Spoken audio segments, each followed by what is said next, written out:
المهم كنقول لكم واحد الهضره مع هذا المنبر. انا حاليا من الفوق ان شاء الله يمكن عندي اخر يوم يومين ولا 3 ايام معكم هنا. غتلقاو انا مصطفى وميمون. انا غنطلع لطنجه ولا الحسين. انا الناظور عزتي عم ياسين. اخر نهار ولا يومين ولا 3 ايام نبقى انا في الناظور.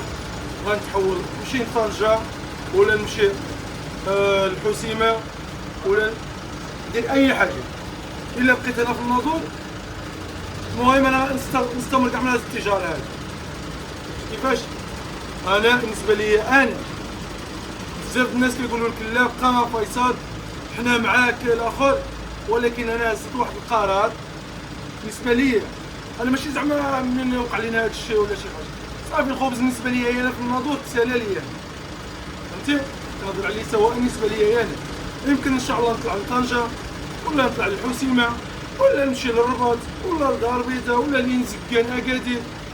المهم انا الحوايج اللي عندي 207 ندير فيها داك الشيء اللي قسم الله، مشان نترزق الله على ولادي ونجي.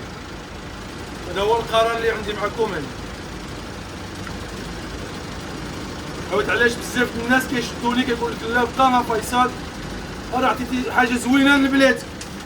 كيقول لك عطيتي واحد حاجه زوينه، واحد الصوره زوينه لبلادك، والمنتوجات اللي عندك ما كاينش شي واحد دارهم كاملين هكا. ولكن حاليا هاد الساعه هادشي اللي كتب لنا الله في هاد البلد الزينه، ربما منا الفوق ان شاء الله غنوليو لها ان شاء الله. والله يحفظكم.